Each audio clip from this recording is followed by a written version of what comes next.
So, at the beginning of the movie, we see a movie crew that they're searching for a good location to shoot in the jungle, and night falls. There were 3 of them, the 2 main men and their cameraman. But she had lost her way and was wandering around the jungle, returning to the same spot over and over again. This meant they were all lost. So, the 3 of them began looking for a good spot to pitch their tent. But during their search, they spotted a man standing in front of them, waiting for them.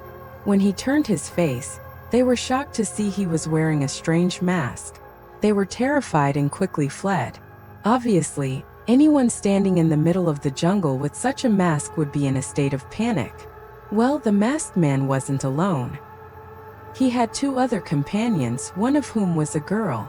The man on the movie crew takes his mobile phone out of his bag to check for signal, hoping to call for help. But then a masked man arrives and kills him with a chainsaw, leaving only 2 members of the crew, a woman and a cameraman. But even those poor people don't survive for long, as a masked killer kills the woman and another cameraman.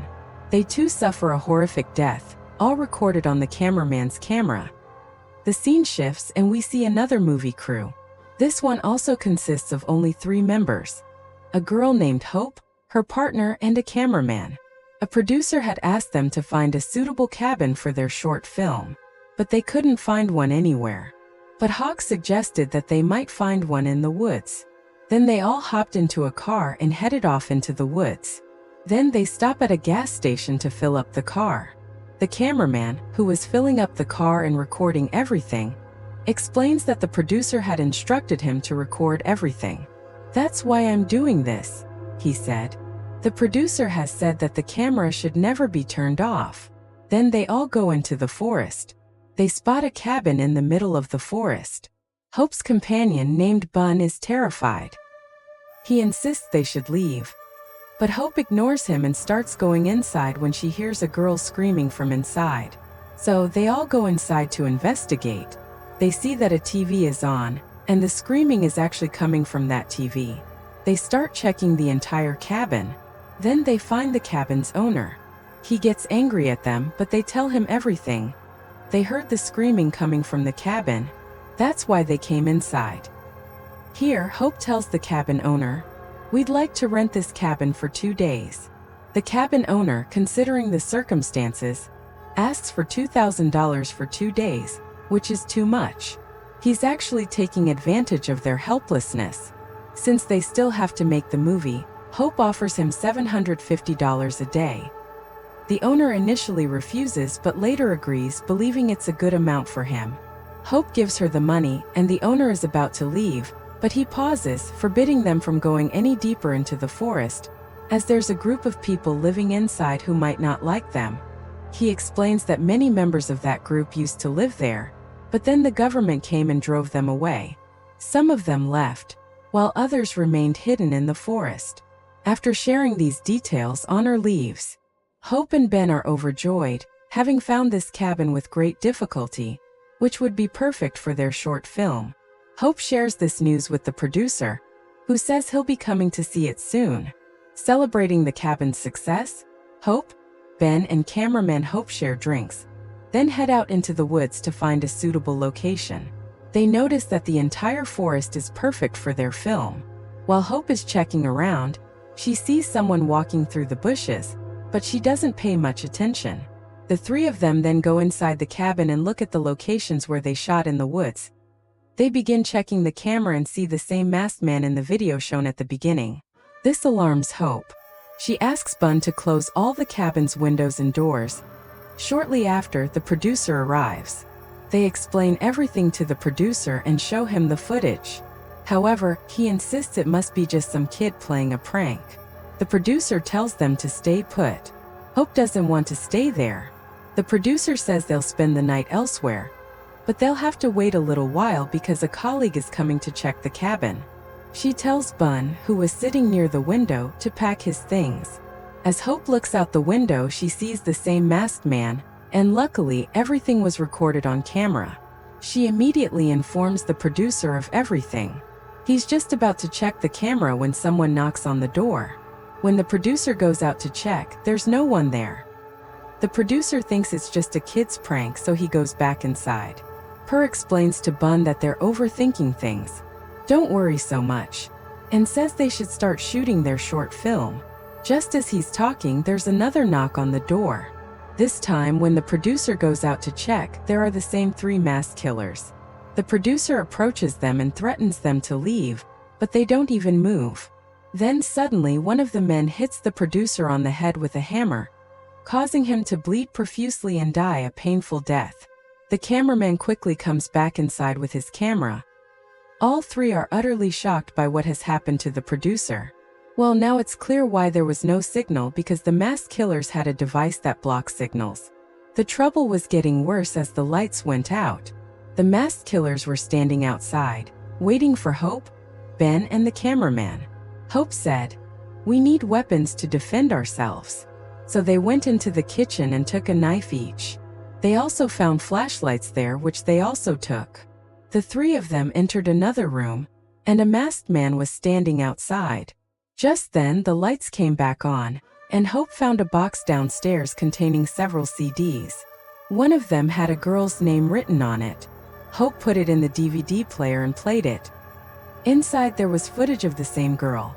The masked men forcibly took her outside, bound her hands and feet. Then they ran a lawnmower over her face, ravaging her entire face. The girl died in agony. The terrifying thing was that the room where the girl was sleeping was actually a room in this cabin. This meant that whoever the masked men were, they had been doing this for a long time. They would kill anyone who came to this cabin or the forest. They would also film them. Now, after careful consideration, they asked the masked men themselves, "What do you want?" They say they just want the girl. This means Hope. This makes Hope even more nervous. She then tries to convince the masked woman that she didn't do anything. She's just a filmmaker, so she should let them go. But, of course, the masked killers wouldn't listen, and Bun also tries to convince Hope that these people won't understand anything. Just then, the producer's partner arrives in a car, and Hope tells Bun that the 3 of them can get to the car. They were just discussing how they would reach his car when the masked killers sent a video to Hope's phone. Upon playing the video, they saw that the killers had captured the producer's partner and were brutally beating him with a drill. They were torturing him. The brutality escalated when they began pulling out his nails. Unsatisfied, they killed him. Everyone was horrified by this. Not only that, but they also came to the window with the producer's partner's body and punctured the tires of his car, meaning they had completely foiled their plan to reach his car. Now, stay away from the killers. He goes in to try to find signals so he can call the police. But he returns even faster than he left, as the 3 of them had also attacked Ben, leaving him in a critical condition. Once inside, Ben notices that only 2 killers are outside the window. Where did the 3rd one go? Wondering if he had gotten inside, they began checking the cabin to see if he had gotten in. Ben had even kept a roving knife nearby for his safety. When they both enter the room, everything is scattered. When Ben approaches the bed to check the situation, the 3rd killer, who had been hiding under the bed, comes out and grabs Ben's legs. Then, Ben thrusts the crowbar into the killer's face, killing him instantly. The 2 remaining killers outside attempt to burn the entire cabin down to force Hope, Ben, and the cameraman out. They each take a camera with them to record everything. But then the lights go out, and the masked lady attacks them. Hope, who had quickly escaped the cabin, runs into the woods to escape. Inside the cabin, the lights return, and the masked lady attacks Bun. She had been holding him from behind, and Bun, without wasting any time, plunges the knife into Bun's neck, killing the lady. The cameraman and Bun then escape from the cabin and flee. However, due to the darkness outside, they become separated. Meanwhile, Hope continues on through the woods, but is suddenly attacked by the last remaining man with a massive knife. Hope manages to escape and reach her car. However, the killer appears with a chainsaw, forcing Hope to flee once again. The cameraman receives the signal, and as he begins to call the police, another masked man arrives. He attacks the cameraman from behind and kills him. This killer wasn't the same killer from the Chaso. This means there were many others out there doing similarly dangerous things. Hope ran to the road. A car was coming. carrying none other than the cabin owner. Hope got into the car, told the owner everything and asked for help. But instead of helping, the owner started taking Hope back to the cabin, and then we learned the shocking news that the owner was one of those masked men. Realizing this, Hope plunged a knife into the cabin owner's stomach and escaped. Then we saw Ban, still on the run from the masked men. But then he reached an old cabin, where he found the cameraman's body.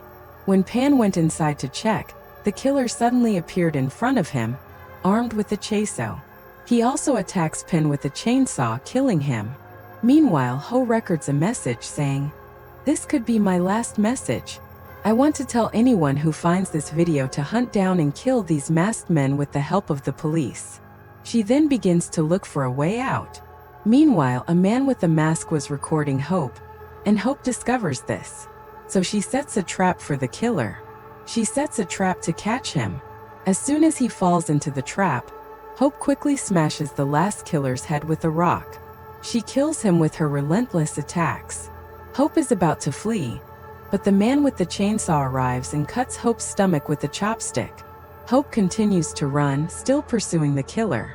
He finds him, but this time Hope plunges his knife into his chest. He ripped her apart and eventually killed her as well. We then see a video of Hope's statement about her survival. It's a podcast in which she recounts how her friends were killed by the masked men. "I was almost killed too, but I faced them and barely escaped." She then reveals that she's going to make a big movie about these things. After the podcast, Hope goes home to sleep. Meanwhile, someone sneaks into her house and starts recording video that it turns out it was none other than one of those masked men that he then finally kills Hope as well. This means that poor Hope, who was supposedly happy to have escaped the killer, is the only survivor. But that they didn't spare the poor thing either. As we know, in addition to the dead mask killers, there were many others who had been stalking her ever since, and they killed her as soon as they got the chance. These mask killers kill anyone who comes here, because according to them, the forest is their home, and they don't spare anyone who comes here, because they don't want anyone other than them to enter. They believe that city dwellers coming into the forest were destroying their land, their way of life, and most importantly, their very lives, which they couldn't tolerate.